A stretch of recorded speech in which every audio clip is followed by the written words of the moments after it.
Hello everybody, it's Tyler and welcome back to another episode of Let's Draw. Today we're going to be continuing our He-Man drawing, so this will be episode 2. So if you didn't see the first episode, definitely go check that out so you can see how we got to this point. And we're going to be seeing how far we get today. We might finish it, we might not, I'm not sure, but come along for the journey with me. Yeah, let's see what we can accomplish. If you're doing something creative, good luck. Yeah, I'll hang out with you for the next couple hours here. So,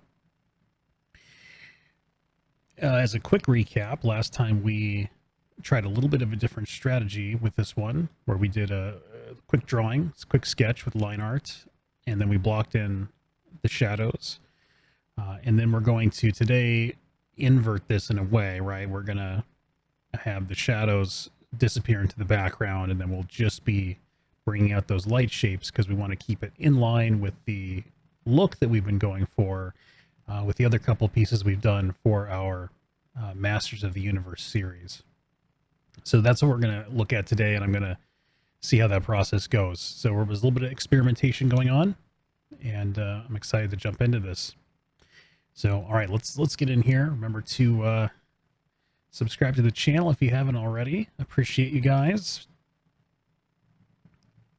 So let's think about step number 1. And I think that's probably to go ahead and start to visualize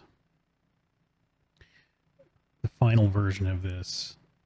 And to do that, I'm going to take the background down to be dark gray, not black yet, because we're not going to be able to see any of that shadow information we put in.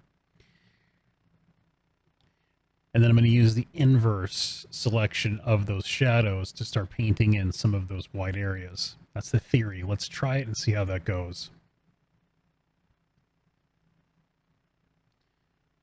So new layer, invert our selection. And then we'll create a layer mask. So now, if I paint with white,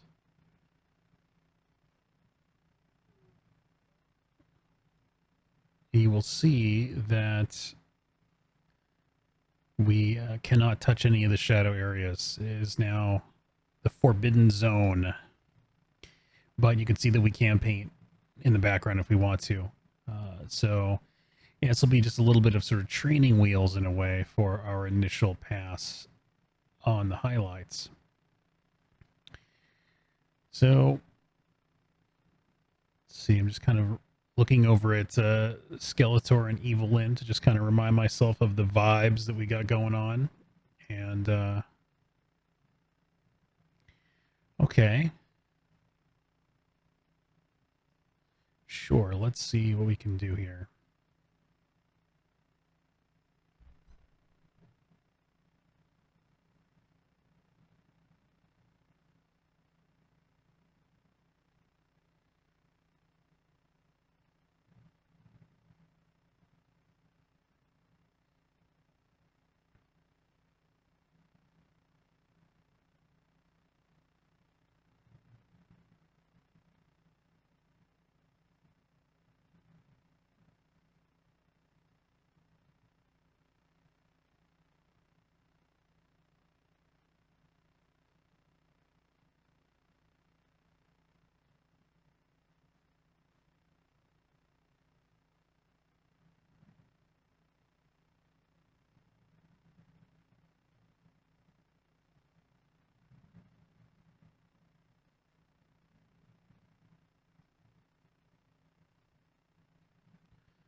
This is already kind of interesting, having those guidelines in place underneath.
So I'm kind of experimenting with this approach where I'm helping us feel some of the forms via the strokes, which I've always been striving for that in all of these, but I think here with this underdrawing, I might be able to optimize that a little bit more than previously, but we'll see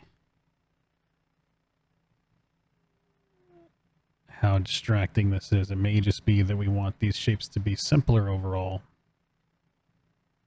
What I don't want is for this to turn into like a grayscale render, which if you go real crazy with the hatching, you're essentially simulating gray values, and I want it to still be sort of graphic.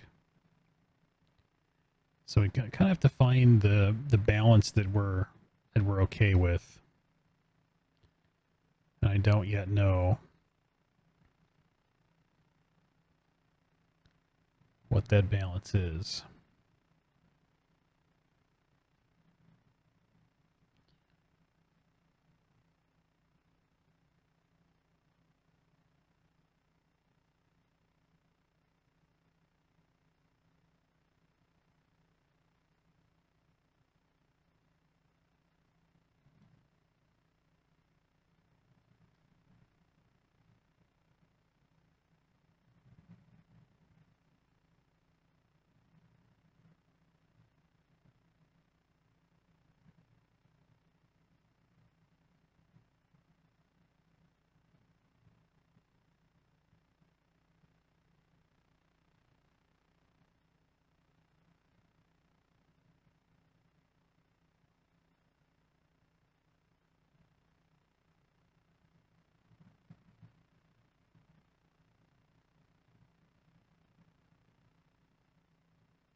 And so remember, those shadows are creating a hard mask that we can't interfere with at the moment, but we'll eventually ditch the mask and then we'll be able to tinker with some of the shadow shapes, but we don't need to really do that for a while. We can get in here and we can just work out all the base shapes first and then adjust things.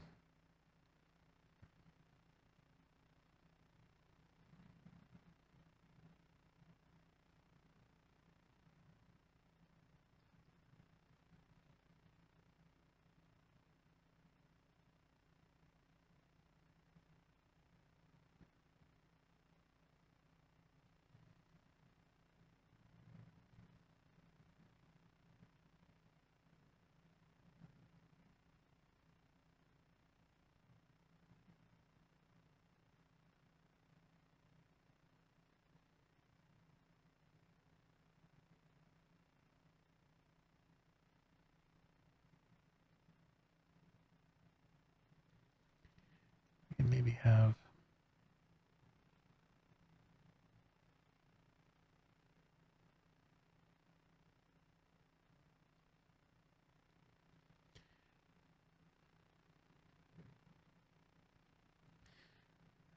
tinkering with the idea of how much teeth, if any, to show for that. So we'll probably continue to play around with that.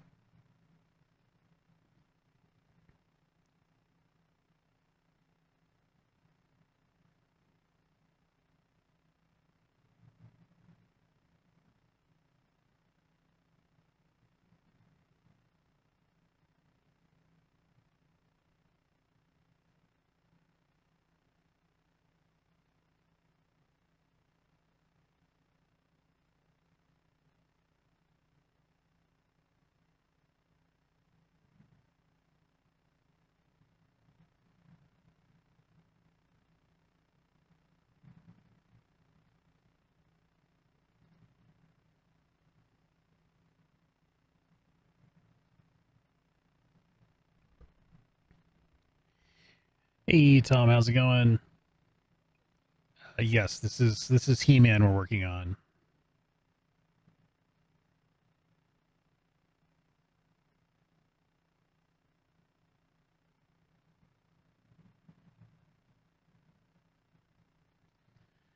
You can kind of see we did a little shadow pass first.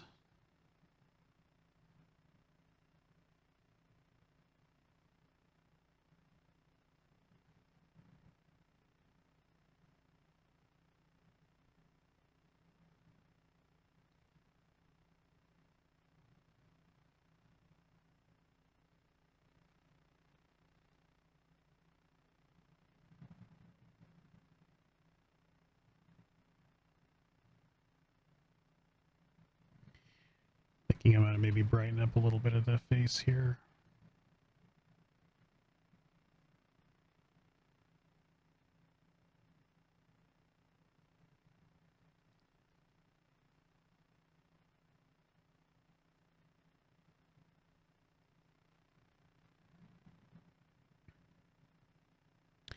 Hey, it's going good, man. It's going good. Any day that I'm feeling good and capable of putting some art out is a good day.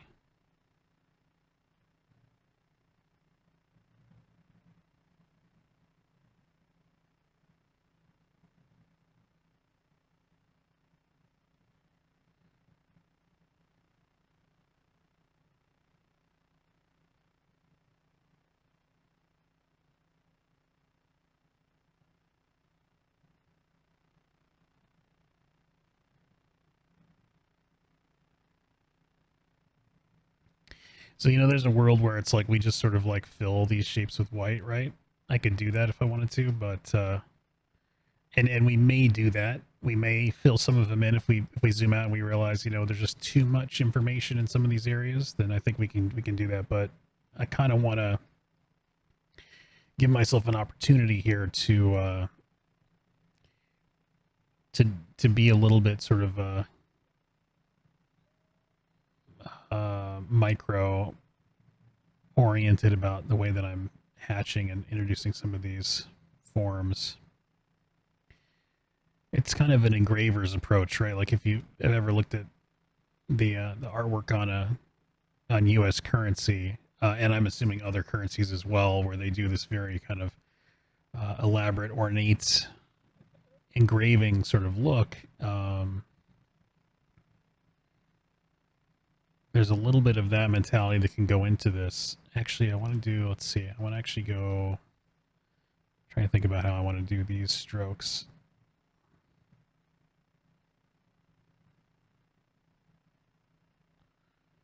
Do I like that? I think that's cool. Let's see.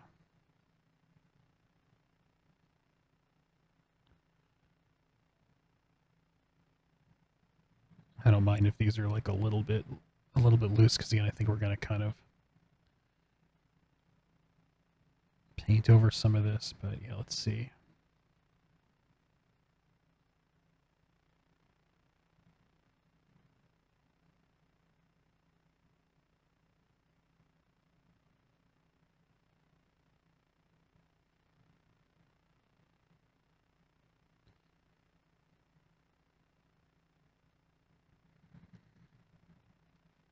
Okay, that's looking kind of interesting. I think we could roll with that for the moment.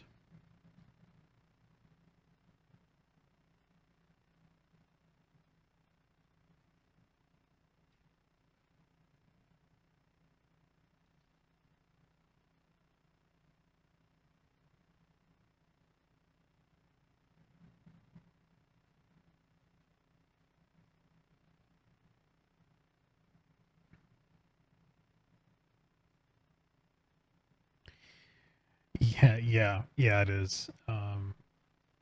I definitely love when I have an opportunity to be creative throughout the day. There are some days where I have to do more like boring adult stuff, and it's never as cool. Do I want to go that way with the form? I think I do. I think so. It's like a cylinder kind of wrapping in that direction. Seems like it'd be logical.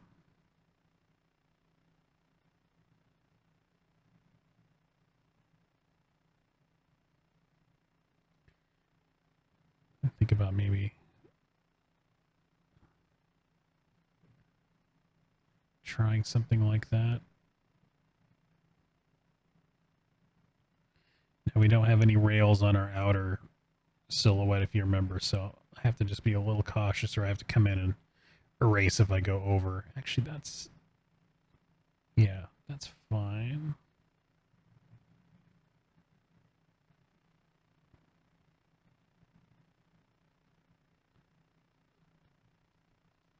So then we can come back in and we can sort of merge some of these to simplify the shapes and indicate a little bit more strength of the light.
Yeah, this axe back here is going to be interesting because it's we kind of made a choice that it was going to be a big dark shape, but then how, when we put the background in darkness, how are we going to deal with that? And I think it'll be by adding something lighter behind it.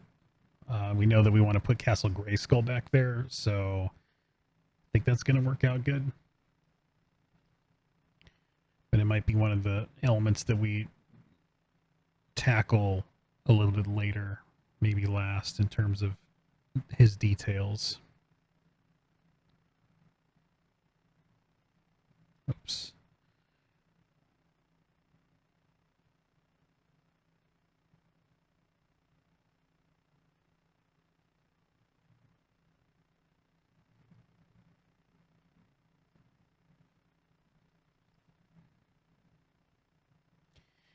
I guess we can have a pretty big shadow in there. In the shadow pass, I probably could have extended that shadow down into here, right? So maybe we'll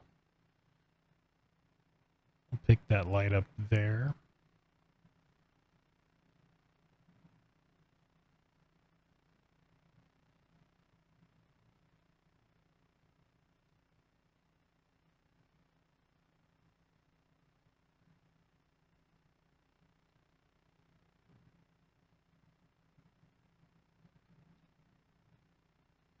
I think maybe we'll have that just go into shadow there as well. And we can pick up the light on this, on the, that strap, right, on his harness there.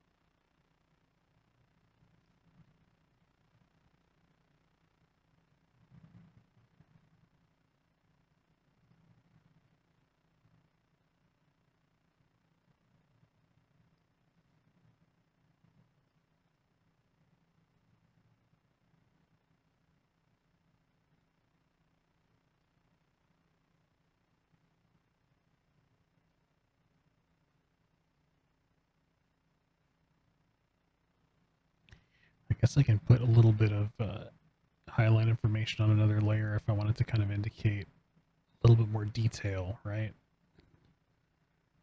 So I'll have that other layer on top just as like kind of a emergency tweak if I feel like I need to kind of go outside of my original plan. And I think we'll see plenty of opportunities to do that as we get further along.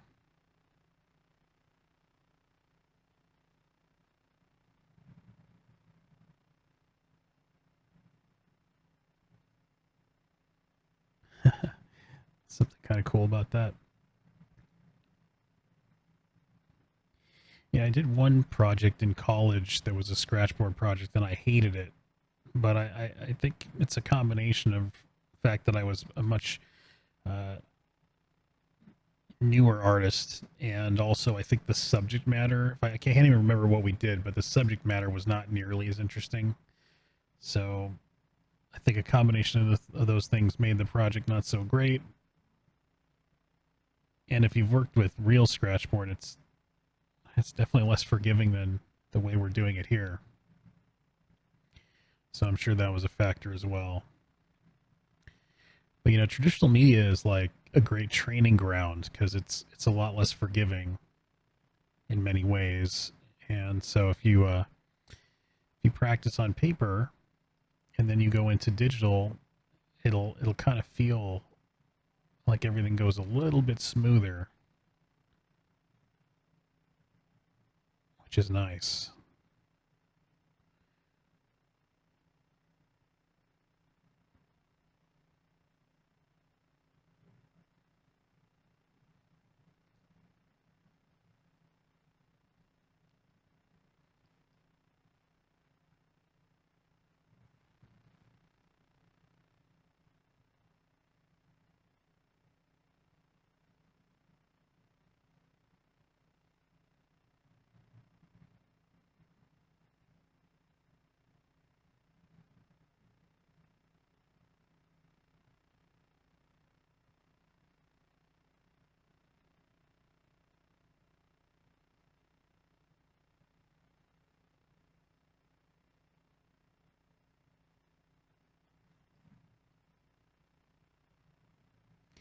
Actually, wait, let's see. That's his obliques there. Let's see what kind of shading we want to do for that. Do I like that direction? I think I want it to go, I don't know, let's try this one. Let's try this direction. Okay, yeah, I like that one a little bit better. We'll go with that.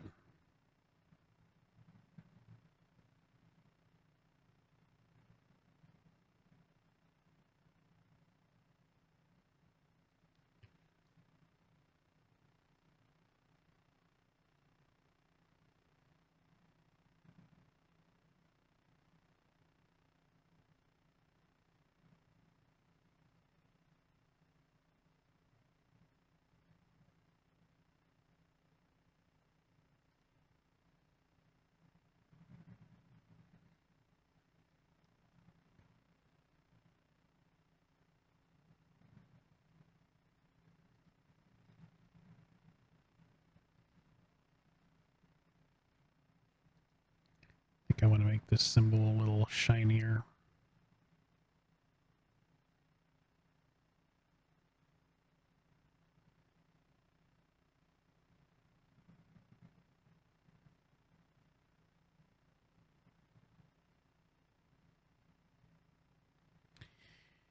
Let's kill this. I want to have it go the same direction as everything else.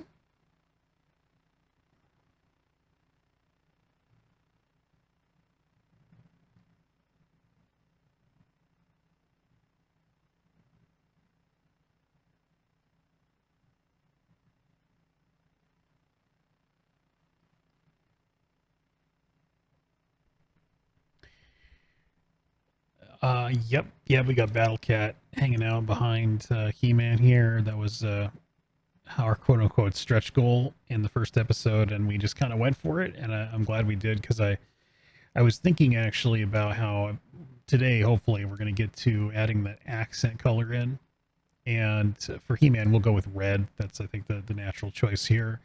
Um, and the armor of Battle Cat is red.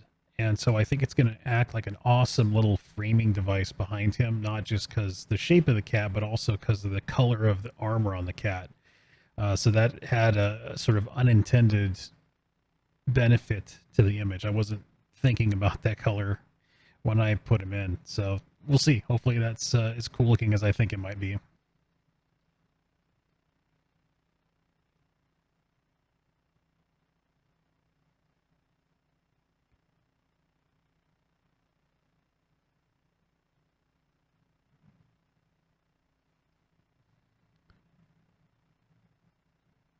A little bit of that hair on that side. We could even maybe put in like a indication of a vein or something. That'd be kind of, let's see how crazy do we want to go with that.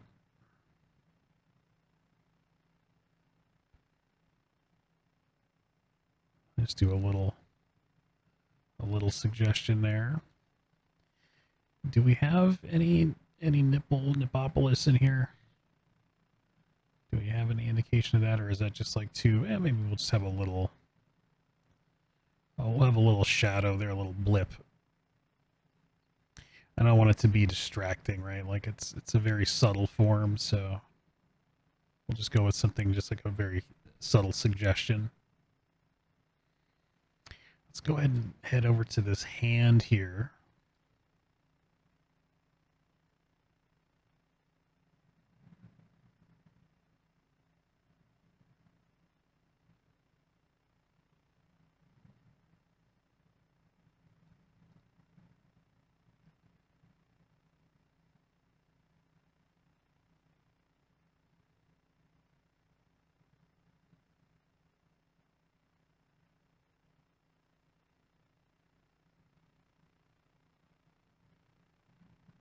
I'm just going to try the approach that's been working, which is just kind of like cylindrical indications that are then selectively augmented.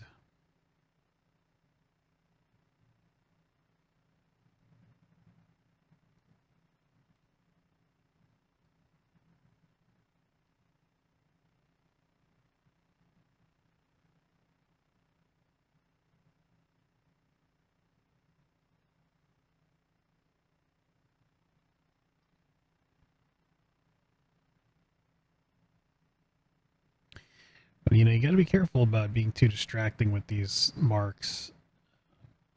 And I've seen people execute this look with very, very simple shapes, and it looks good. It looks really, really good. So we're not reliant on the shapes being overly described. In fact, we need to leverage the fact that we can imply a shape without describing it too specifically. So it's something that is a careful balancing act. But hopefully the shadows we designed are already getting us in that ballpark of not overly describing everything. I just want to be careful about the highlight areas as well.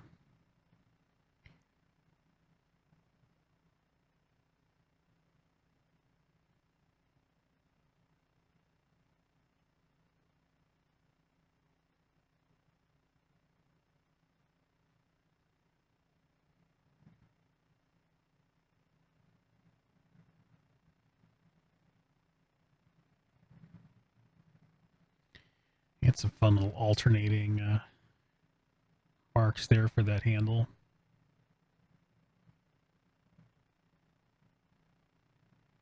So I was just talking about how I've seen people execute this with very simple shapes, and it looks great. I've also seen people execute this with very, very like intricate, carefully planned marks that are all so careful in their placement individually, and they both can work. So I guess yeah, I guess there's some creative choices to be made here on that front.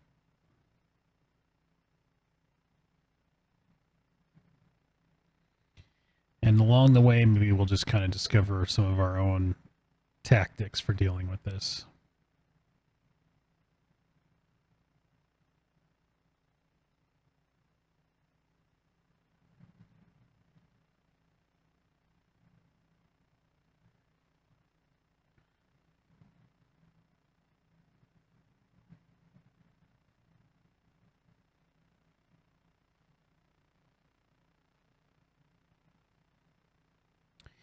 Yeah, having the animal in here will definitely make it stand out from the other two, which is kind of nice. So they all kind of feel like they fit together as a set, but then each of them has their own unique characteristic to it. And then, yeah, who knows what other things we might explore on future characters in the series. I did a kind of a fun, just random personal piece. When was it? I guess it was a few days ago, and I threw an animal in there. And part of it was because I was like thinking about getting back to He-Man and doing the Battle Cat, and I was like, yeah, maybe I should do some animals, so I'm not like totally rusty at that. And I think it came out all right. I guess I can. I guess I can show that.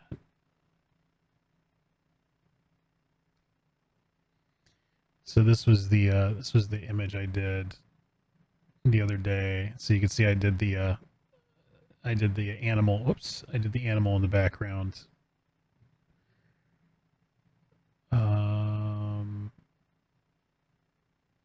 My window decided to disappear. Wow! It just doesn't want to show that. Okay, there we go. So you can see clearly here that I'm sort of practicing this composition with this character in front and the animal in back. This is a totally different kind of animal, right? This is some kind of a weird hyena variant that I saw that was cool because it had really long legs and it had these stripes, and I thought that thing is super cool looking. Yeah, it's interesting because I don't necessarily do like a practice image in preparation, but I will think about ideas in other pieces I'm doing that might help me in other works that I'm doing. So, you know, I'll go through phases where it's like, okay, I'm going to do like a series of knights, and then maybe I'll do some creatures, and then I'll do whatever. And it's like, as I go through that series, I'm learning, right? Each one is kind of informing the next, and then I'll, you know, get a little tired of that, and I'll dip into another area of study. So while you look at that piece and you think that it's totally unrelated to what we're doing here, there was a little bit of thinking about animals in the composition with characters when I was doing that and how that might be helpful for this piece too.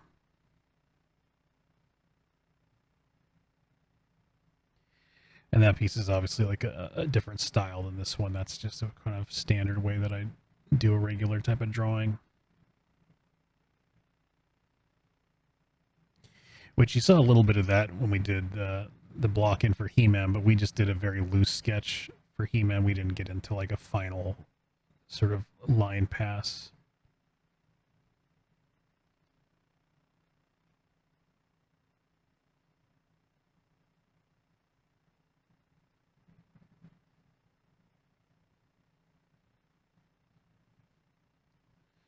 Okay, we got some straight lines to deal with there. Do I want to do that right now?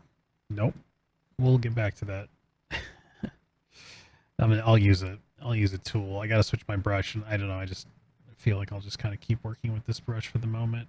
This one has shape dynamics, so it doesn't look so great when I try to use the shift tool. But I have another brush that doesn't have shape dynamics and works great for that.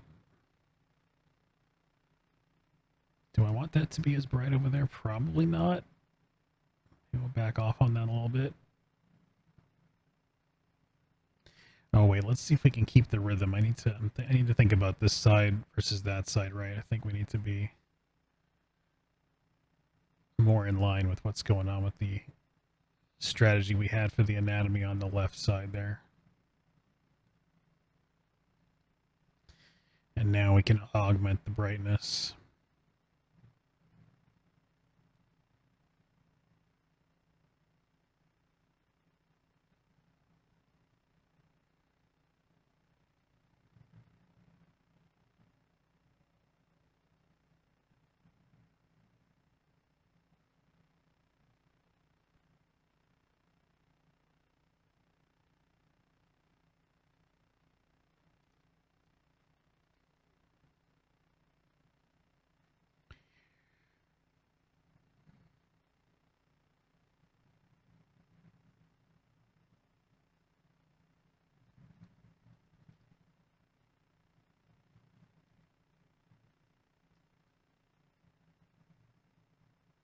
Let's get a little more light on these fingers. Save your work. If you're working on something, save it. Don't lose your progress. I'm also old school. I know a lot of programs these days just auto-save for you, but I'm from a generation when programs didn't do any of that crap for you. So if you didn't save your work, you were just kind of screwed.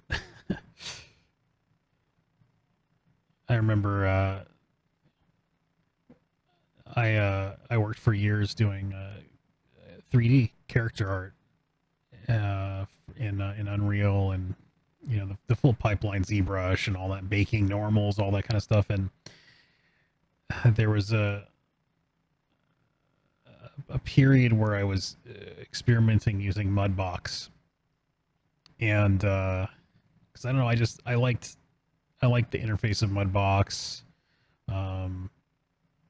It had a nice viewport, and so I was using Mudbox, and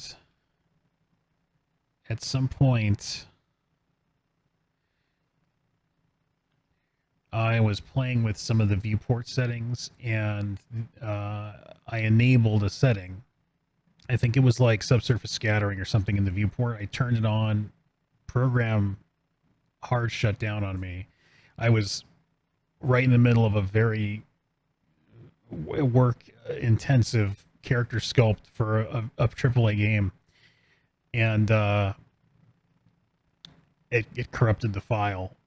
In that when I tried to open the file again, because that file had remembered I turned that setting on, and that setting was like busted, it like refused to open the file. And I remember that there was very poor support from the software developers, because that was the point when, right after Mudbox had been acquired by Autodesk, and it switched from Sky Matter to, I think it was Sky Matter.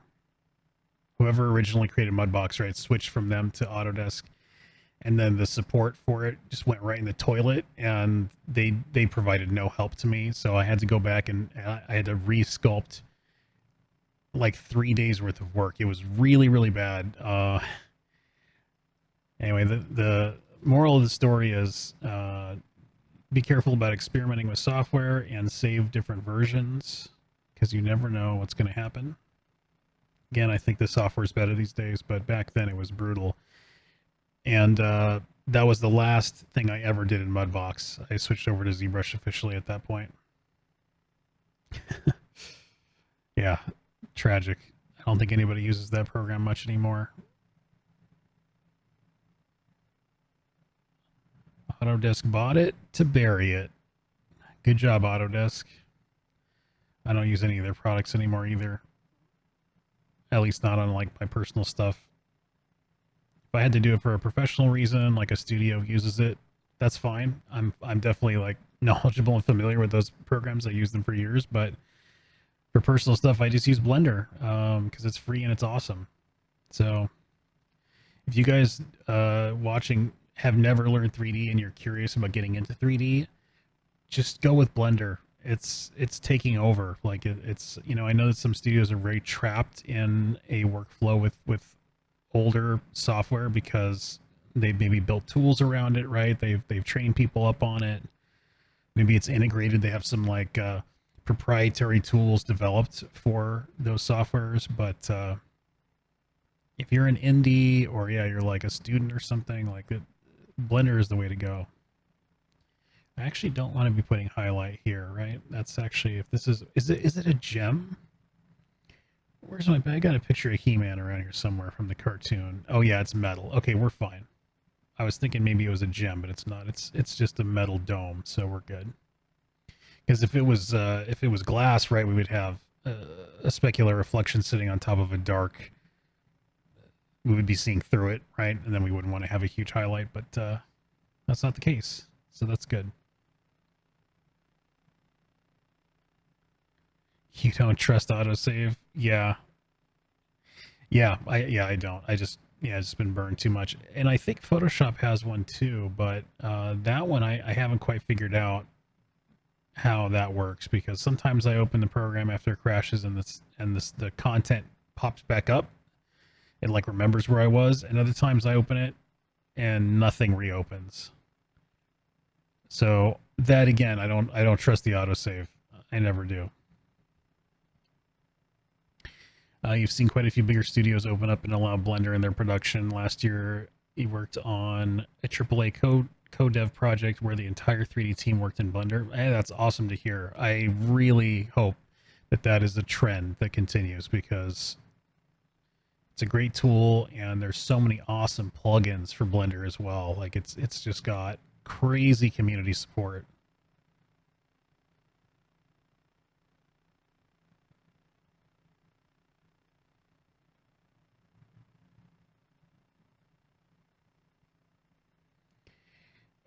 In college, I my first program for 3D was 3D Studio Max. That was the very first 3D class I ever took. That was when I was just learning about what polygons are and polyflow and all that kind of stuff. It was mind bending. And then at some point in college, I started to get instructors who preferred Maya. So then I learned Maya, and I was like a Maya person. And then I got a job in the industry, and then they use Max. So I was getting pushed and pulled around in all these different directions, but it caused me to learn both of those softwares. And then I went to another studio later, and they used Maya instead. So then I had to learn Maya again. It was, yeah, it's just, it's crazy. Um, but it's one kind of nice thing about knowing the different tools is that you can sort of compare and contrast them with a lot of scrutiny and a lot of nuance. Um, like I love Maya for its marking menus. I love Max for its modeling stack. Um, it's just various things that are kind of special to each program. But both those tools are in the clutches of Autodesk, and they charge you $8 billion a month to use them, and I don't have $8 billion a month to give them. So, hence Blender.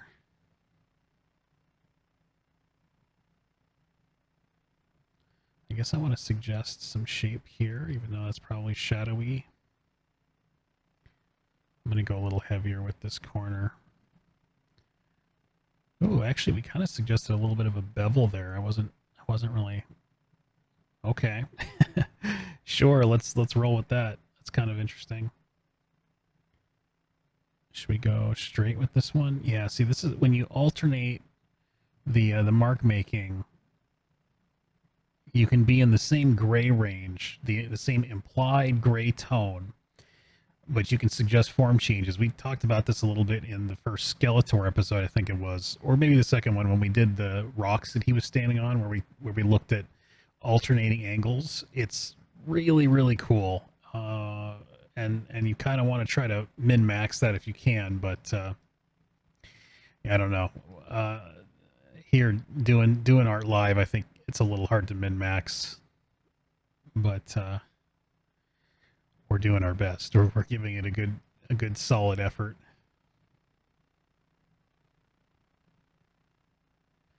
Maybe there's another little edge to that there. And we bring in some kind of weird little highlight there. I think I was actually thinking this was the gem when I did the shadow, because this cut right here makes me think I was thinking of like a sky ground clamshell type thing. But yeah, we can get in there and we can augment that. It's not a problem.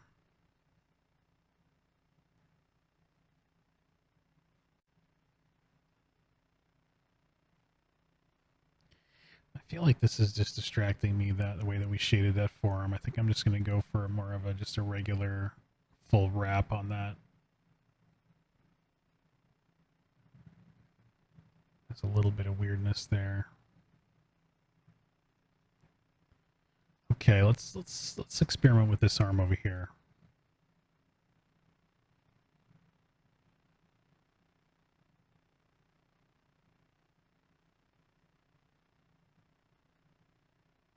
I guess we can go all the way. And then let's see, let's cut this in. Let's do this form. I think based on what we experienced with the other one, I think we'll just kind of go for a full wrap.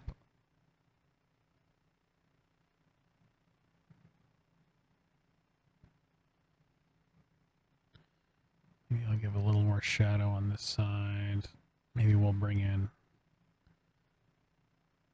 a couple veins or something there on the inside, break it up a bit.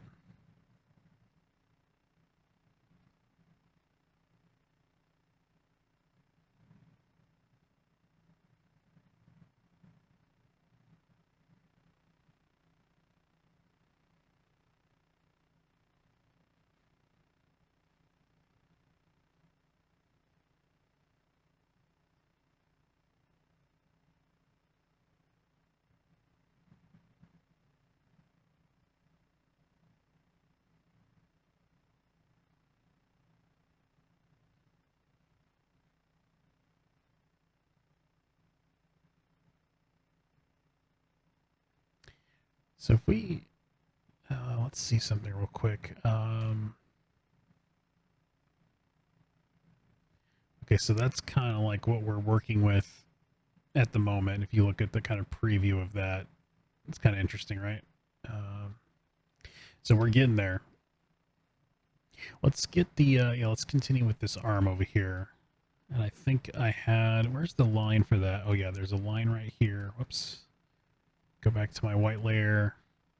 There is a line for the bracer right here that I completely missed. It's right here. Okay. The opacity was so low on that I was having trouble seeing it. And then I guess I wonder, you know what, to distinguish the bracer, yeah, see what we did here? We went this way with the bracer and then we went this way with the arm. So let's do that over here too. Let's go this way with the bracer. And I'll just erase out that little rivet detail there.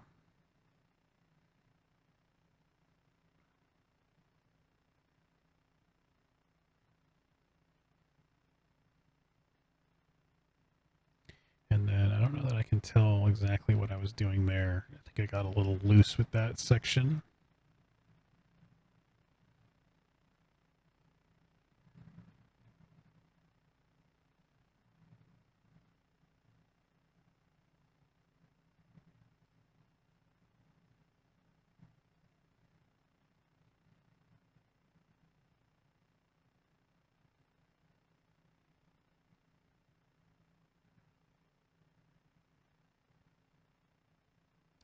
That's something you could definitely do is if you're feeling like it's going to be hard for you to have some nice consistent lines through a detail, then just draw the lines without the detail there and then just erase where that detail would go. This is again a very like digital way of thinking, but that's where we're at, and we're going to leverage the tools.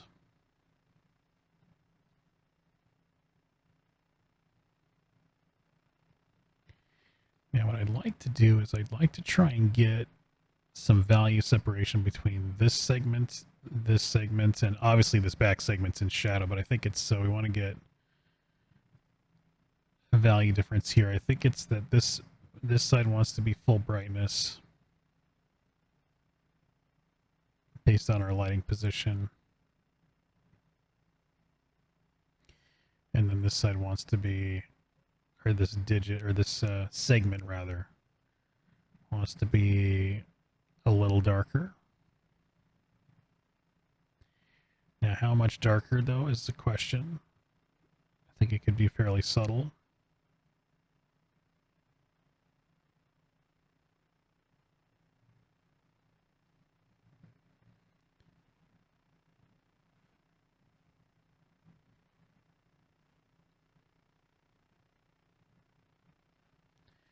Okay. Oh, yeah, we got to get the thumb in there.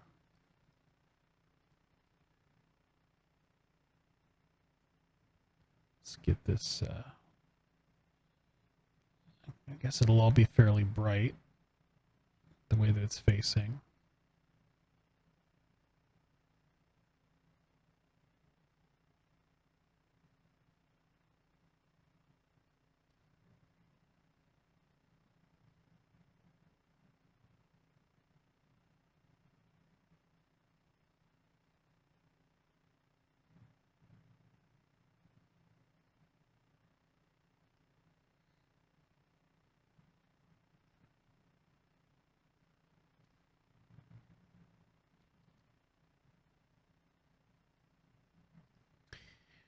we were trying to be very accurate to a real sort of engraved look, then we would be much more careful about the size of our brush, the consistency of that, because that's not something that's going to have that level of fluctuation in a traditional setting. But I'm not hung up on this being a perfect simulation of that. It's more just sort of a nod to that look versus trying to like trick you into thinking that it is that look.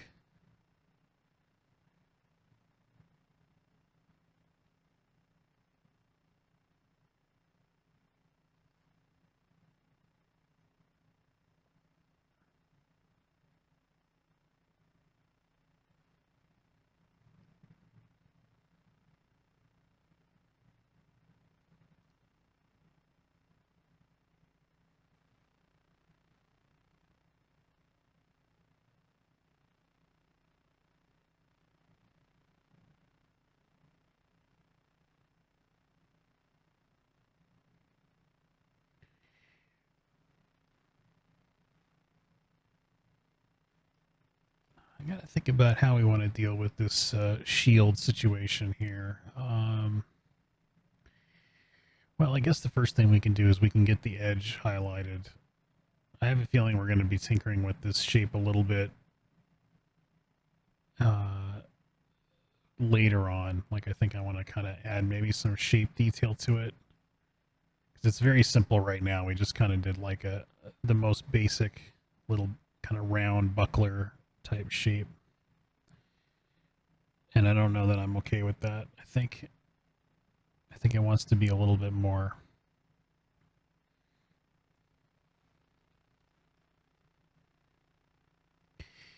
And then there's a big flat surface in here, and it's like, well, that's an opportunity to maybe do some kind of interesting patterning. It is a metal shield, so we're not going to have any like wood grain that we can mess with there. I'm going to actually wait on that. I'm going to think about that because I feel like there might be something interesting to do with that. Okay, that's all in shadow. Let's bring in a little bit more light here.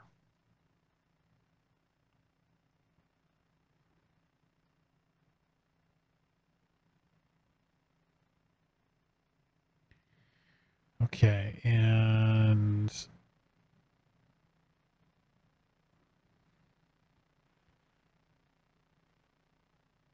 I'm going to go ahead and go on my edit layer, and I'm going to bring in a little bit of light hitting this axe here.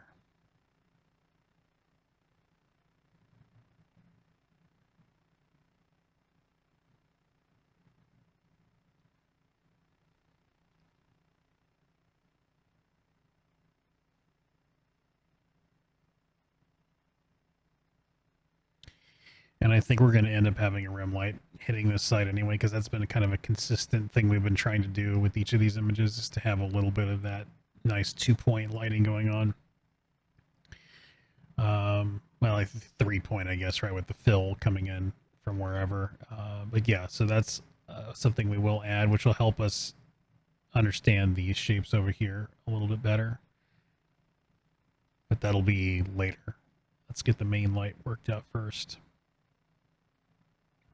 And just as a reminder, we are going to be having like lightning hitting this sword, and it's going to be glowing, and it's going to feel like super powerful and super neato. Oh hell, we'll just leave that in there as like a preview of what's going to be happening later. Let's move down the character now. Let's get some of this area figured out. I think this fur here will be kind of cool to do.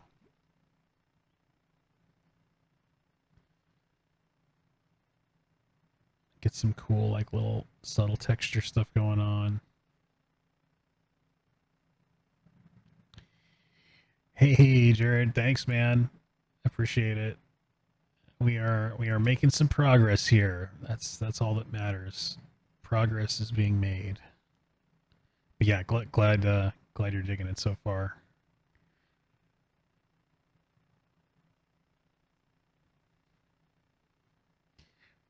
And when you're designing these kind of shapes, these like clumped shapes, and really any shapes that feel like they're very organic, that feel kind of arbitrary, you can sometimes feel like you have no direction as to how, like, is it really random? Is there something I should be like thinking about as I'm designing this? And the answer is yes, there actually is something you should be thinking about. And I'm glad that there are some rules of design that can help you in situations where you do have things that feel like they are seemingly arbitrary and organic. Um, these sorts of areas are a perfect place for you to sort of flex your design skills. One of the major ones is just creating emphasis, and creating interesting variation. And so you can think about big, medium, and small shapes is one thing. Make sure you've got uh, some variety in your shape sizes. You don't want everything to be the same size because then it looks very it looks weird, right? It looks like a grid. In some cases that's required. Like if you're going to draw a chain link fence, like that's a very set pattern. You can't really mess with that. But in the case of like this, random fur on his loincloth here, or waist belt thing, yeah, it's like doesn't have really a set pattern. So we have the opportunity to come in here and kind of design some of the clumping of this. And there are ways to do this that feel better than other ways. And I kind of think about some of that stuff, or I attempt to think about that stuff anyway.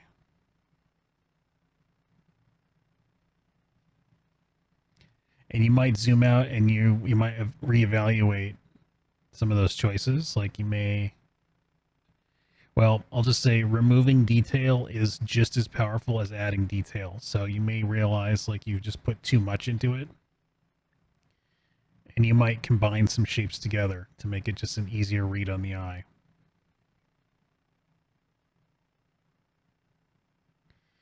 I learned that whole idea of like taking away is just as important as adding from one of my instructors in college, Mike Tracy. Shout out to Mike Tracy. I'm sure he's out there somewhere. Probably never see this video, but he was an artist who worked on Emperor's New Groove is one of the projects he worked on. He did a bunch of stuff. He worked on Iron Giant, and he had a big emphasis on environment design, but he had all kinds of really great ideas about design in general. And yeah, that whole like taking away is just as helpful as adding was something I remember him saying, and try to kind of put that to use whenever I can.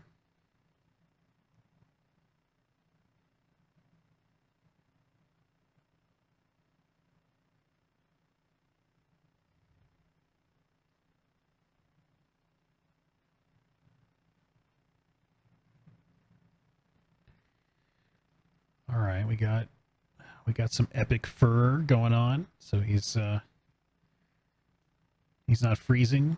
Well, he's not. He doesn't really have a lot on anyway, so he's probably freezing either way. But I'm sure that's helping a little bit. He's a barbarian, okay? He doesn't. He uses the fire in his veins to keep him warm. Let's do some legs. Should we get into these? Let's do some leg muscles. And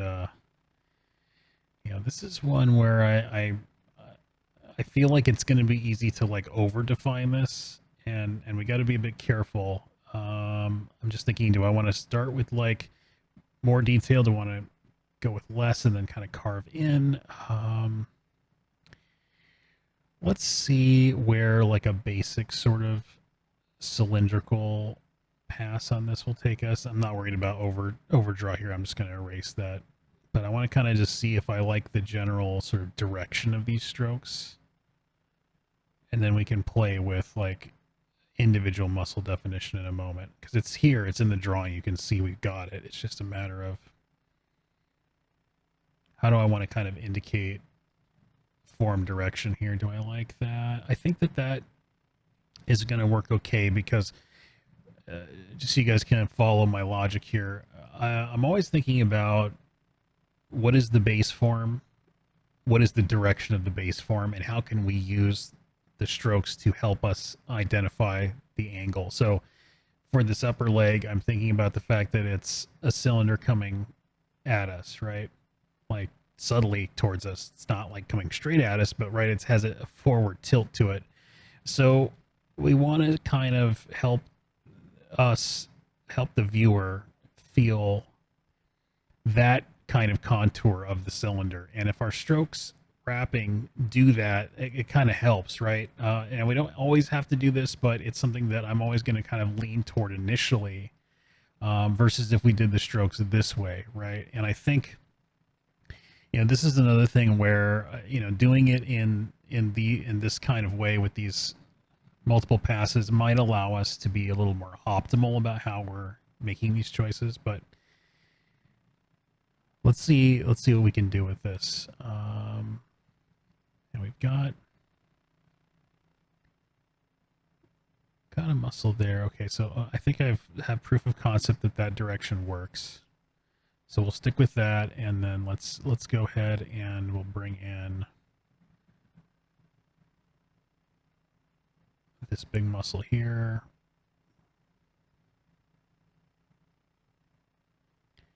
The vastus, let's see,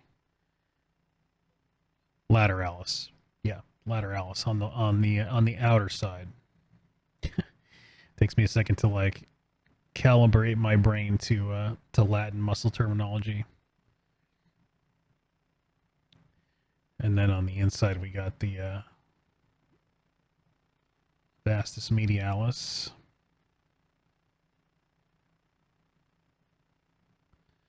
And in the middle we got the vastus intermedius, and then we've got this guy, the rectus femoris here, kind of in this zone. So I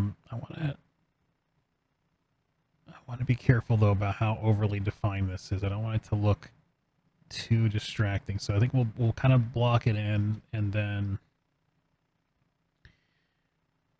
we might kind of merge this carefully together so it's not too striated looking.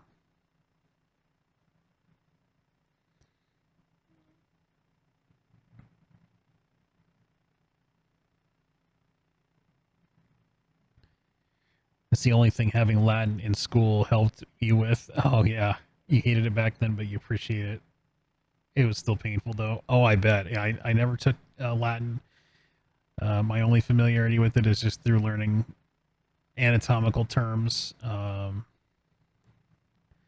I kind of enjoy it. I mean, I think weirdly knowing the names helps me kind of remember all the muscles too. Like they kind of, like the names kind of help the knowledge, and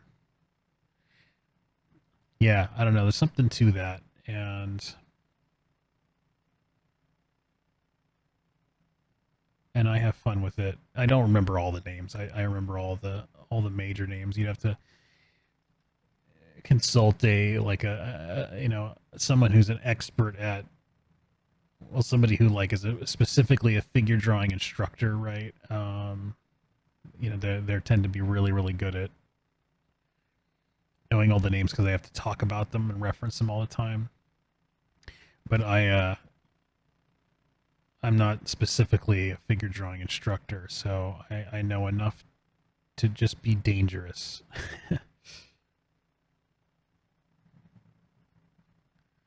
You can see this is where I'm sort of playing around with like how much do I want to indicate individuality to these muscles. He's a pretty buff guy. He's got some pretty serious muscles going on in his legs, so I don't want to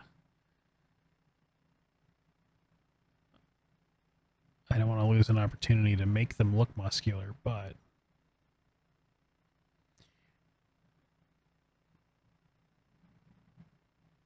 some interesting like basket weaving of strokes going on here. We're in like experimental territory at the moment. This is kind of fun though. I think there's something interesting happening.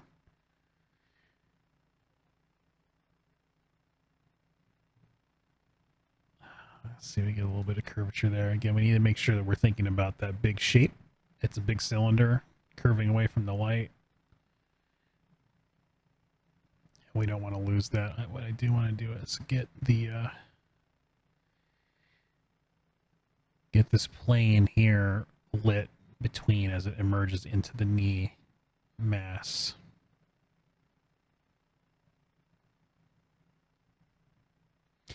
It's a technical term, knee mass.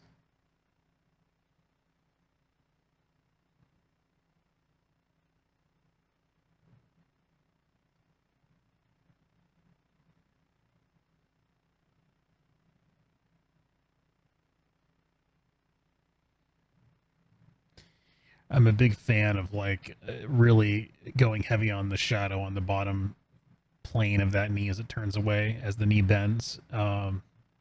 That's I totally am jacking Frazetta on that one there. That's total Frazetta ism. But if you're gonna borrow ideas from an artist, I feel like you could do a lot worse than borrowing ideas from Frazetta.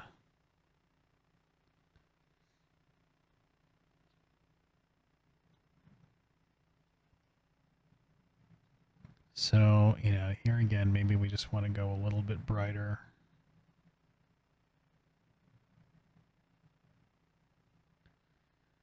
We're getting really fiddly with this. That's okay. I'm okay with it. I think it's going to pay off in the end.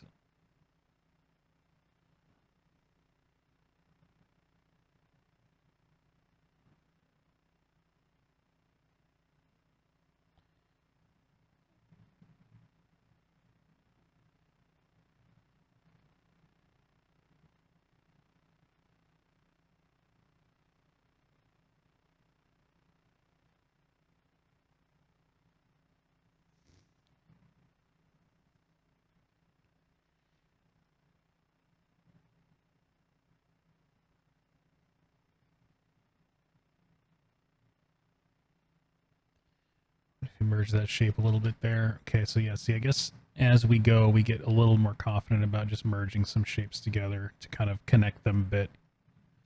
I actually like that still separated there.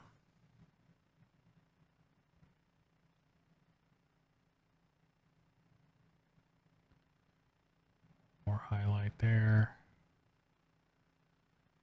Stripe that just a little bit.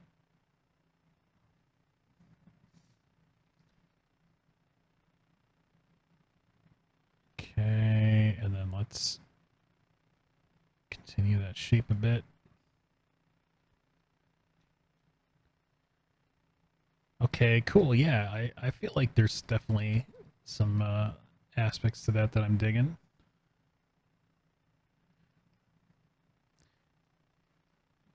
Diggum. Isn't that the name of a cereal mascot? Isn't Diggum the Smacks cereal mascot? My brain is off in the weeds now.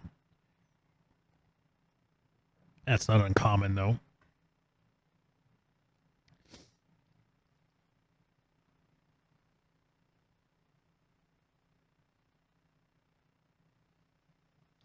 Some more fur. Have some more fun with our shape design.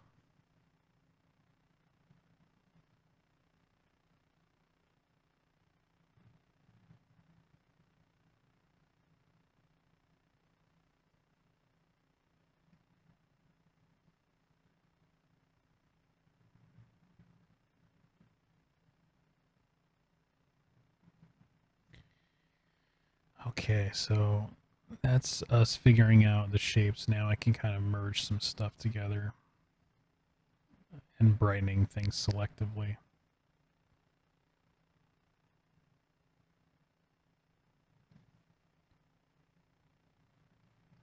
Okay.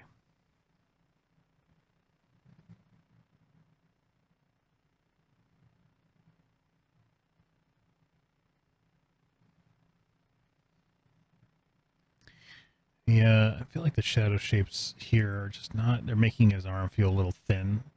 So I think we'll have to tinker with that a bit. But that's easy to fix. Not a problem.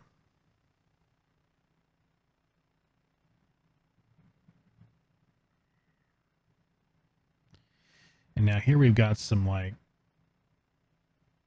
bootstraps or whatever that we want to make sure we indicate or at least hint at them.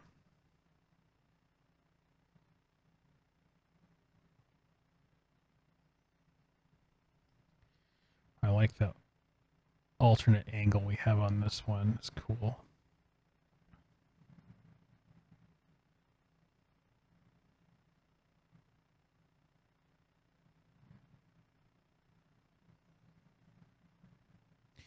Now, here's a fun thing. So we were talking about strokes indicating volume angle. So this lower leg we have, it's like kind of slightly facing away from us, right? So we would see this top face and the forearms are kind of curving like this. But then we have the foot coming towards us. So now we have to think about a shape that's like this, right? It's coming towards us. So the strokes want to go wrap around like this. And that all makes sense, right? But the question is, what do you do here at the transition? How do you get that to flow well? And that's where my brain goes, right? As I get into this area here, is we have to have some ways to kind of finesse that transition, because I don't want to just continue this stroke angle down into the foot. That's going to make the foot feel inverted. So we're going to think about some clever little curves, little intersections here to kind of drift into that other form angle. Hopefully that makes sense. Again, remember, this is a what happened video. This is not a how-to video. So it's experimentation.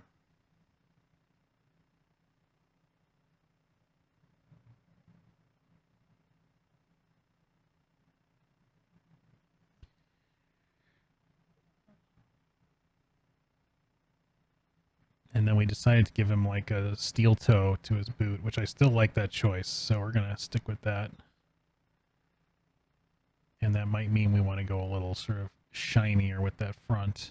Also, it's, you know, his foot is kind of coming towards us, and I feel like it's going to be getting hit by the light. And we want it to feel like it's coming forward. So heavy contrast will help us with that.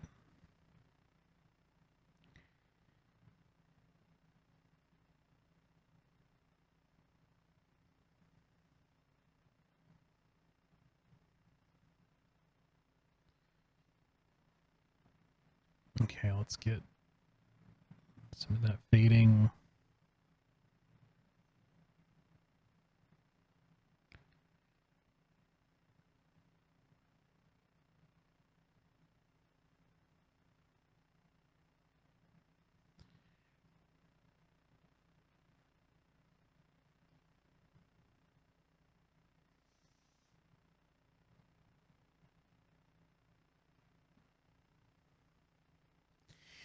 Okay, next leg.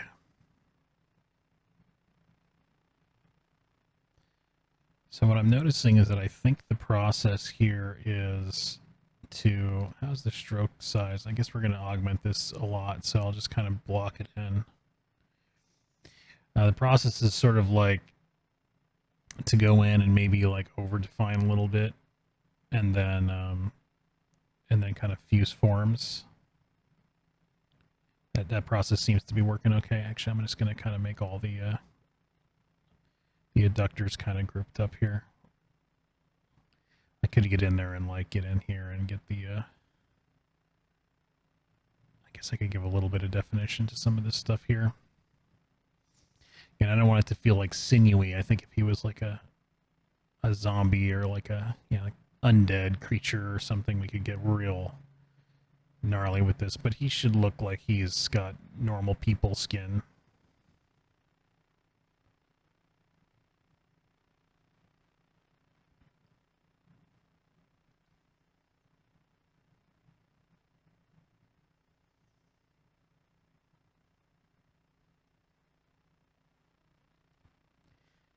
Okay, we got a kneecap. I think we can go kind of planar with that.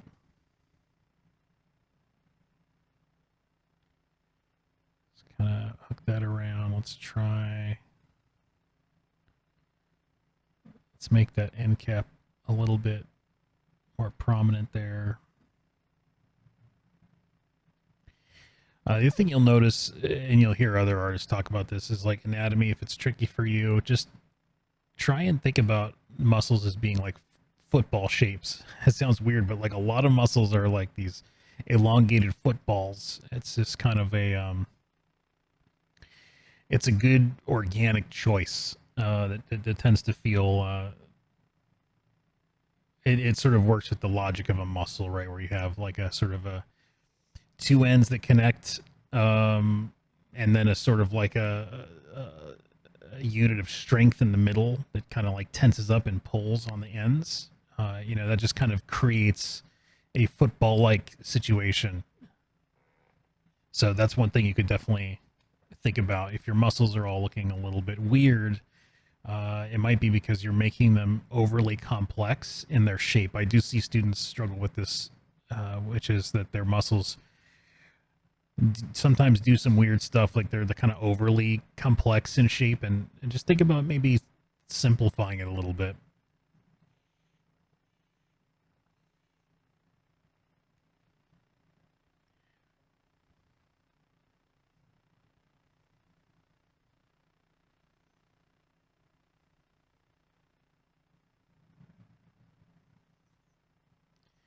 Well, I guess I should be thinking about the angle of this lower leg right now. It's a little bit kind of it's a little perpendicular to the camera. I think I'm going to choose to go this direction with it. Let's just see how this feels.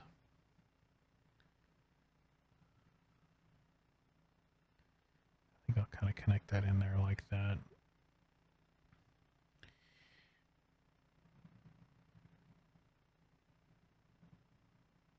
Yeah, sure. Sure, let's go with that.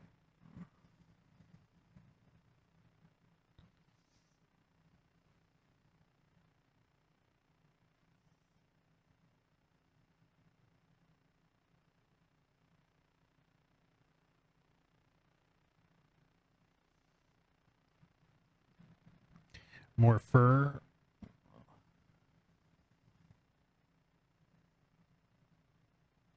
I love these sort of just random organic shapes. I know that some people find them challenging.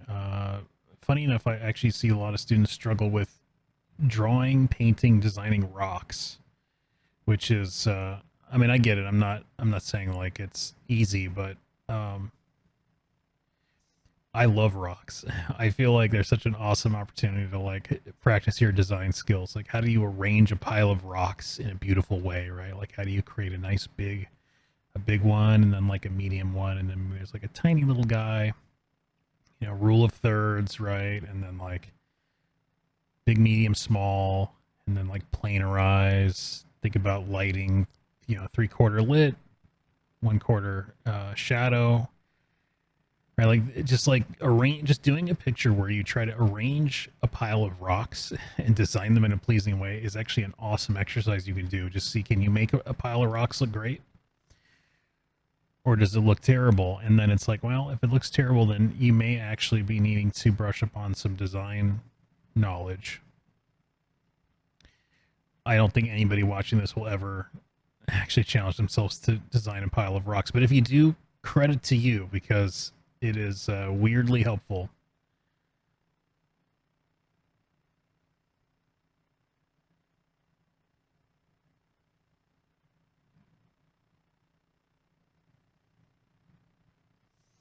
Okay, so we've got his body made of yarn. We did it. No, just kidding. Hopefully it doesn't read that way. I think that the consistency of that approach throughout the image hopefully makes it clear what we're going for. I might have over highlighted that a little bit. Oops, we're losing our direction. Emergency, evasive maneuvers. Okay, we saved it. That was a close one.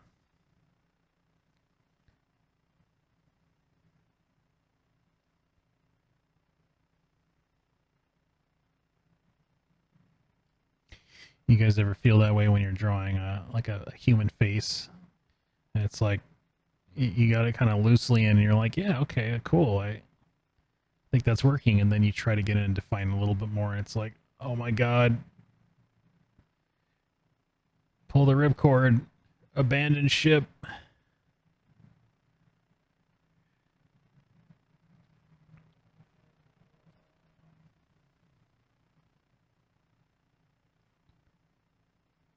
Happens to the best of us.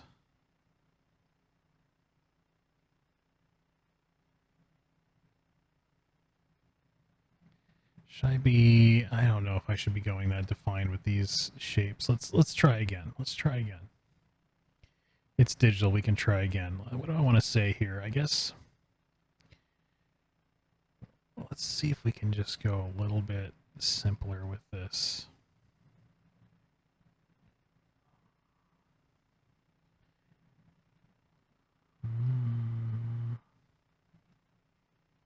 Maybe I just need to kind of like basket weave that shape a little bit.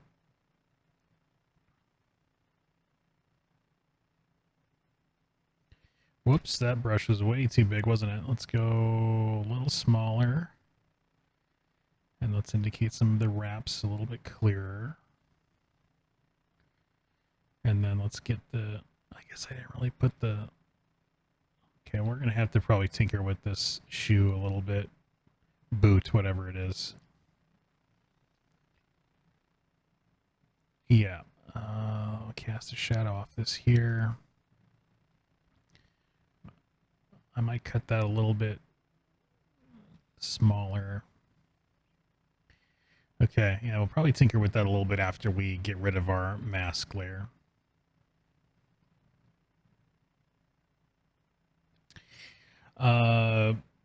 You hear a lot from your students how they love their sketches, but the face and body become really stiff once they start polishing and adding line art. Yes. Yeah,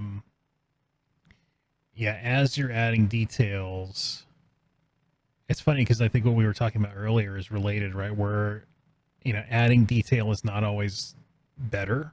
And so, yeah, you as you're polishing, you certainly can like over define stuff, and it's just a constant balancing act. And you know, it's like what we're doing here. I mean, this is like practice for me in the same way, right? It's like, okay, how do I make sure that we don't overly define? Because again, there's a world where, you know, like we just sort of go with like simple shapes like this, and it's like, oh yeah, actually that just looks better, right? And that might be the case for some of this, but it's quick to do that. It's quick to just kind of blast it with a flat shape and say it's done. It's slower to go in and do some of this work. So I want to give all this a sort of a reasonable chance to succeed, so we can experiment and see if we like some of that extra form indication there. And then if we zoom out and we're like, you know, it's just too much. Again, it's easy to get in and just blast it with a very basic shape. Now you could argue the flip side that maybe we should blast it first and see if we liked it, right? Like just fill it in and see, is that enough? And then noodle. But you know, I'm not trying to min-max this. We're having fun together. We're kind of experimenting, and I just want to kind of see how this goes. But actually, did we get? Yeah, I guess. Well, you know, I'll do the shield and the sword before we move on to the battle cat, so we can kind of call He-Man done at least.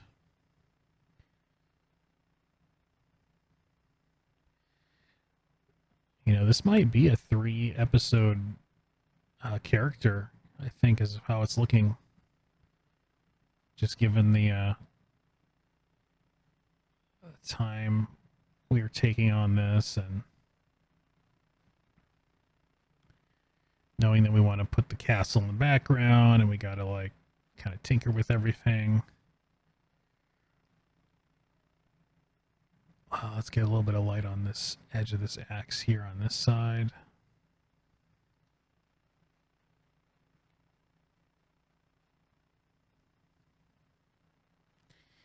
And maybe we'll put a little bit of light in on this stuff here. Just a wee bit.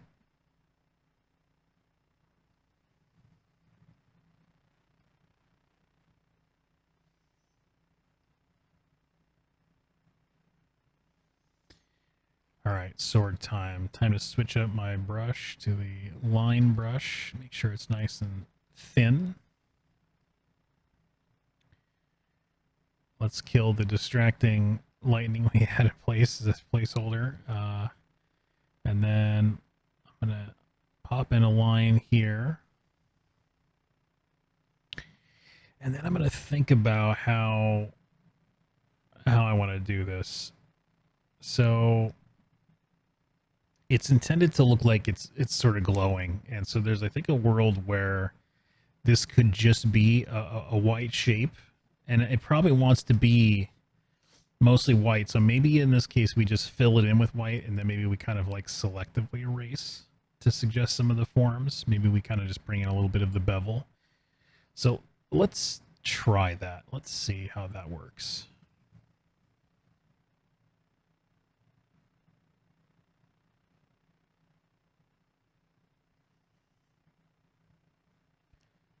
I think I can actually employ the handy polygonal lasso here to help us with these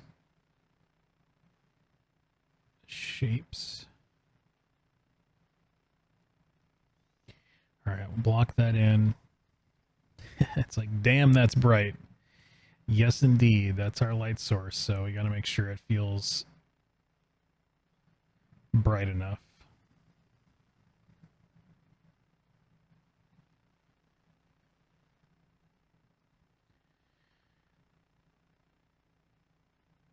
Okay, now let's isolate half. And now let's play with just a little bit of hatching here on this side to indicate that bevel. I'm not going to darken it too much because I want to make sure it still feels lit.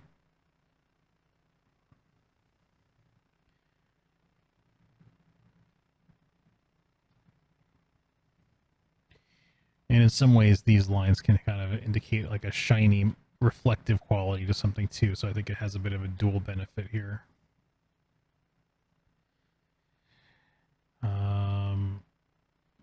And then there's like a shape going on here in the sword. So let's just kind of, we'll go like a little line arty with that. Line arty is another technical term.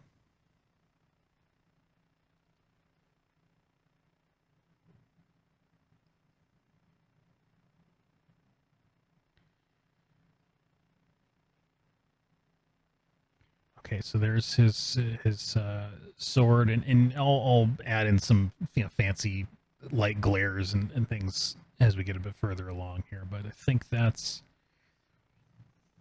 effective. I don't know that we need to go too crazy with that. Now I do want to get to this shield, and I'm thinking about the approach there. I think what I might do is I might do that on another layer so I can just work unimpeded by these elements that sit on top.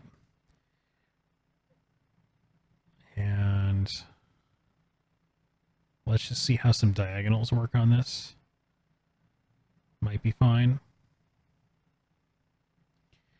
This is going to be a little bit of an arm workout for me.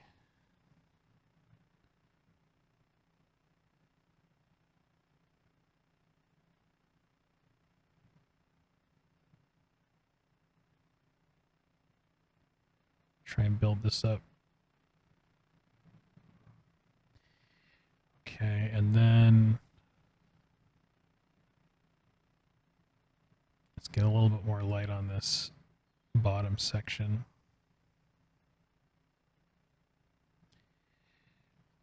Okay, now I can erase. Actually, let's do this.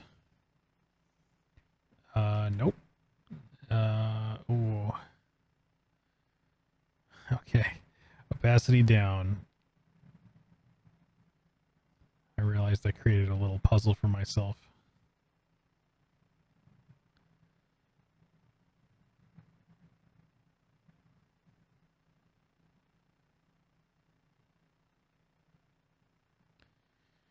There we go.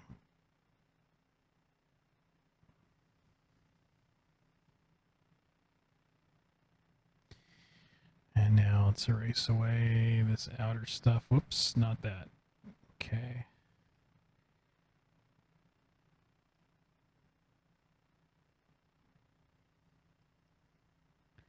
So that gives us like a base.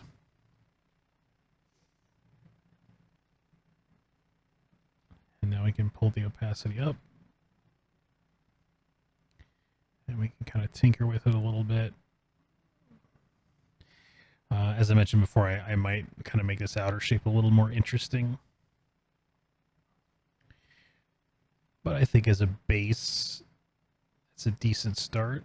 I think I may have blasted his hair with too much light. I was getting a little aggressive with that. Just make sure we don't kill all the form.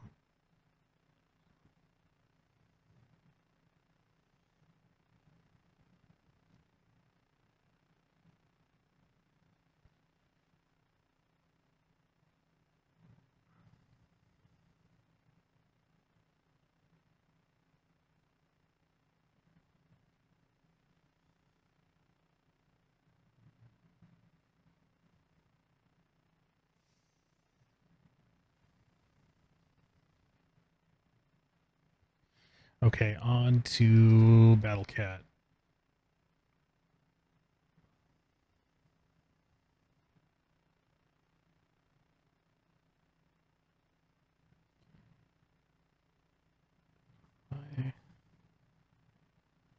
Okay. I'm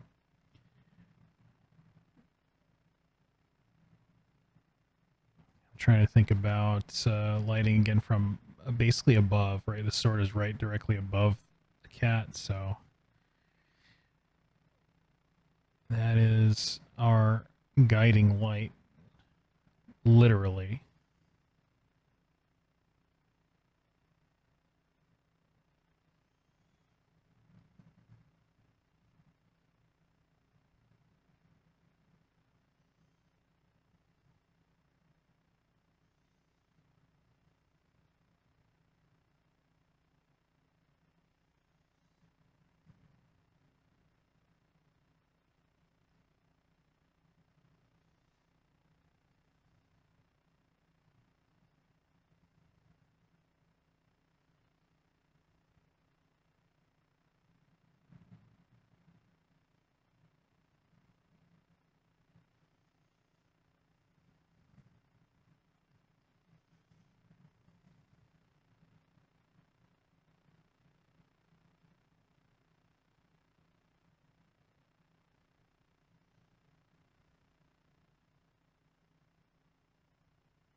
Just seeing a little preview of where we're headed with this.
I guess we can put the eyes in. They're going to be glowing, so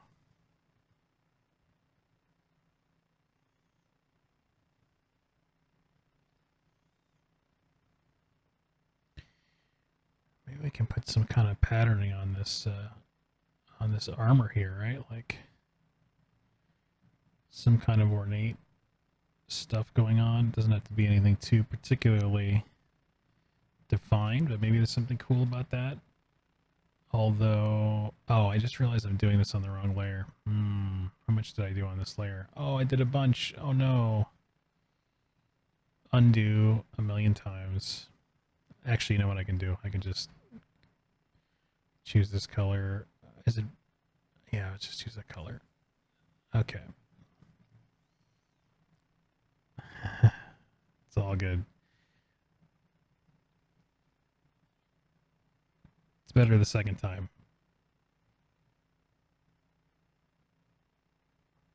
What did we do here? We did, let's do this. I'm going to quickly lasso this in and let's just blast this with some light.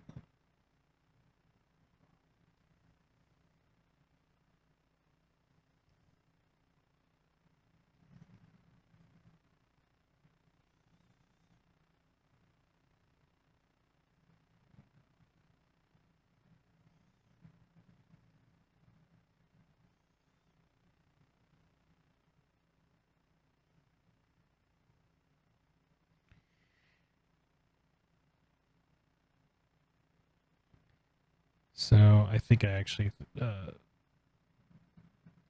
felt like that detail on the armor was distracting because the plating on the armor is already a kind of a complex shape, so I don't want to make it even more complicated for your eye to read it.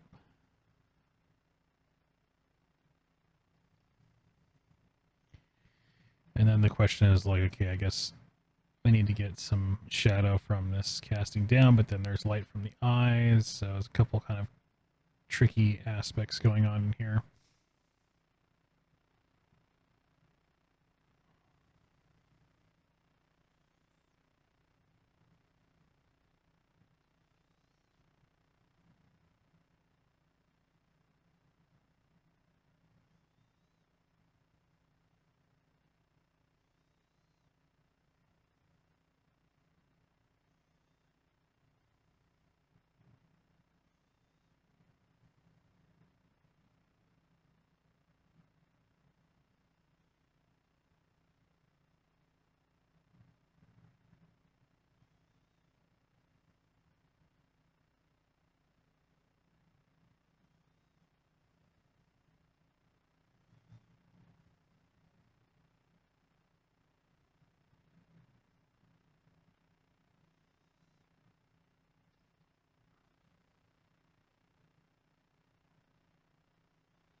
I'm going to put a little higher shadow on that plate there. Then I want it to read as a plate, so maybe we'll put a little indication of an edge there.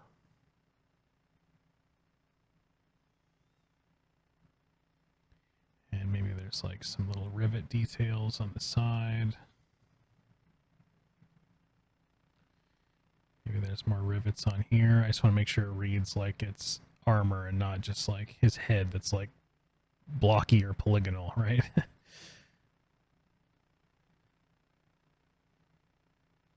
Okay.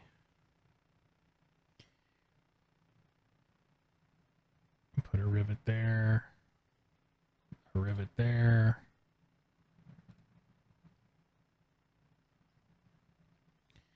And then this plate here.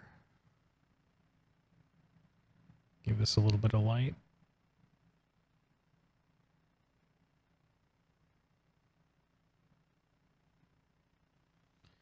And then his head back here gets a little bit of form. There's some armor on his neck. I wonder if that just gets, well, I was kind of thinking maybe that wants to be even brighter, but it is kind of behind his head, so I don't know that I want it to be too bright. I don't want it to come forward that much.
Okay, we got some more armor details on the saddle area.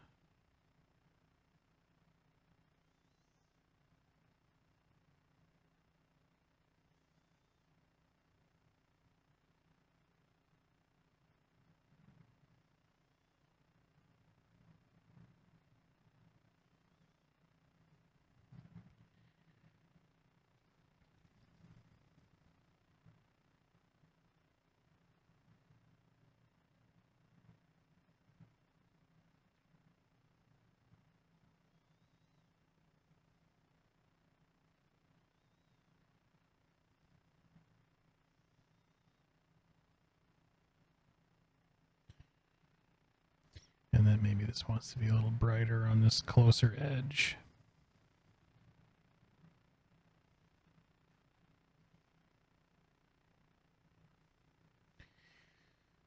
Okay.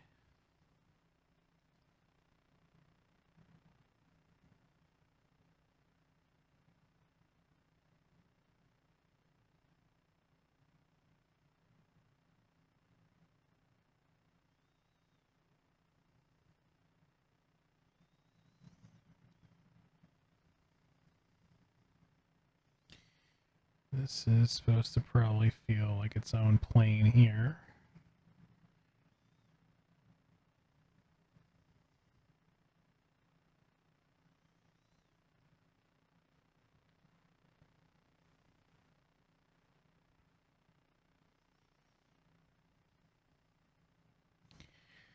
Let's turn that background down to black and we'll see how some of that stuff's reading.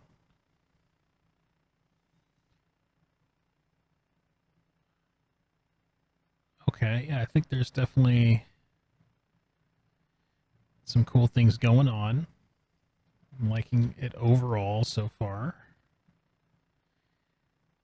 This method did end up taking us a little bit longer than the other ones, so there is that to consider, but we'll see if maybe in the end there's a little bit of extra quality extracted from that time spent. That's the whole point of the experimentation, right? Is we'll do it once and see how it goes. And then next time, our next process will be informed by all of these lessons learned. And hopefully we'll just get better with each one we do.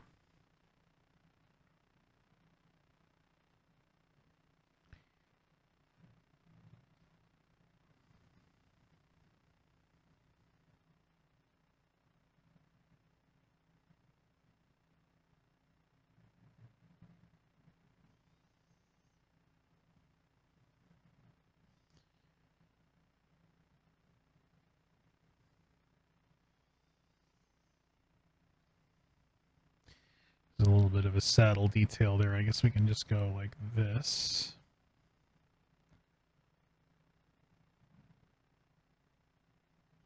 And then we can just erase out that detail.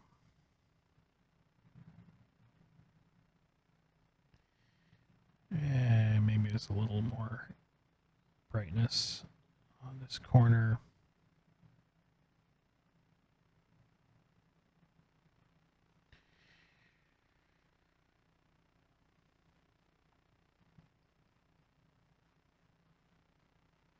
Okay, let's get this shape here in. It's just kind of like the frame for the saddle.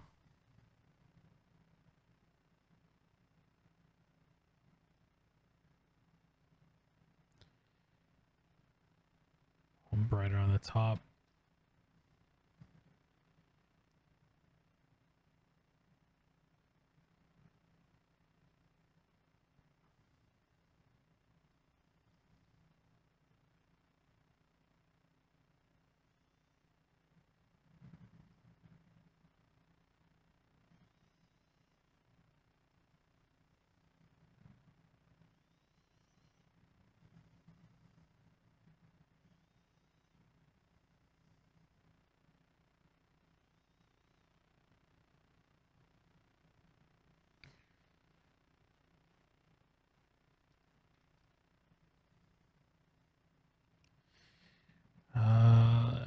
So we got some cat anatomy here that we can, I think, get into if we want to, or we can leave it a little bit more simple.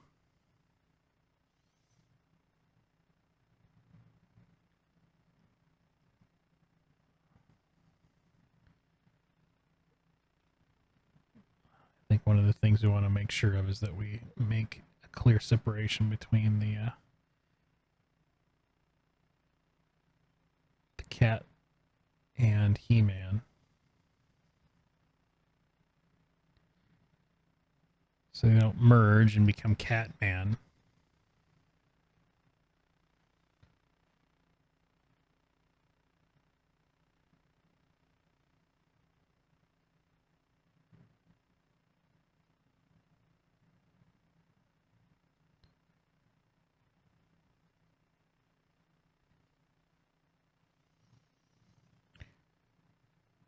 Very little light on this area, but I'm gonna just put in a little bit.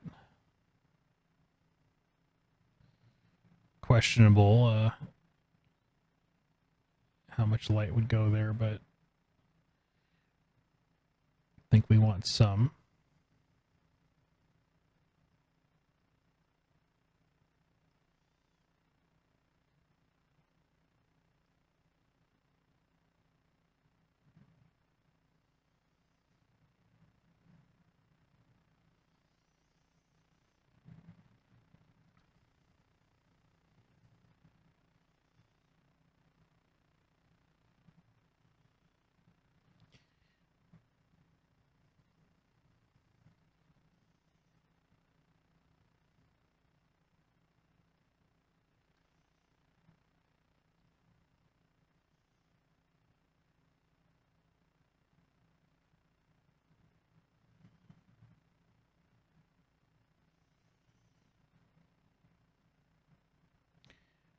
We have the tail entirely in shadow. That obviously is not going to be a good choice, so we're going to have to bring in a little bit of light hitting the tail back here, which is fine.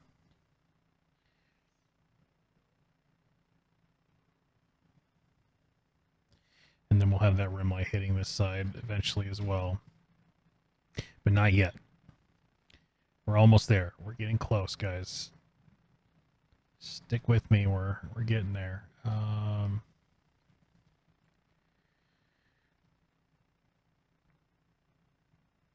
right, so that's kind of a basic pass. We need to do the ground, which you know, this is just a matter of like designing some cool rock shapes. Hey, here we go. We're talking about designing rocks. Let's think about some cool shapes going on for this.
So it's a little bit of shape design. I'm not thinking about the intensity of the light in the different areas yet, because I can kind of come in and augment that, right?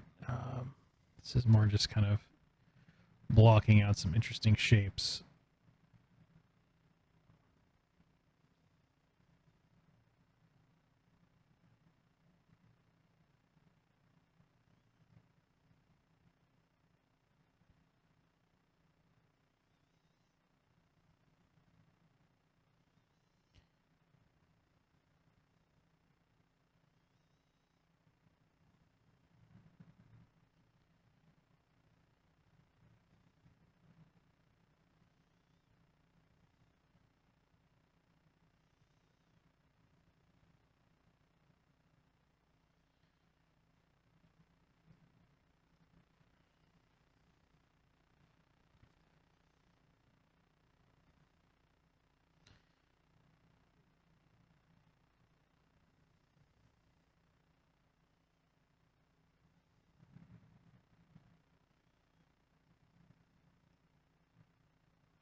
almost there. I got just a few more.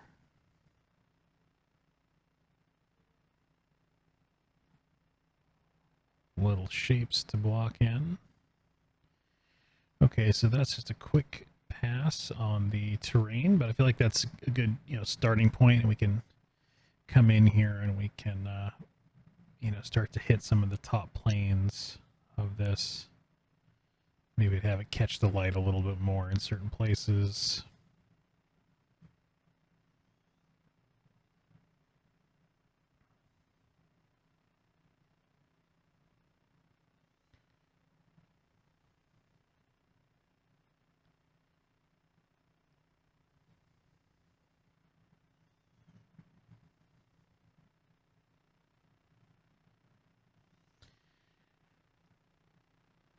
I'm not in love with the shading on that front face there. Let's tweak that just a little bit. There we go.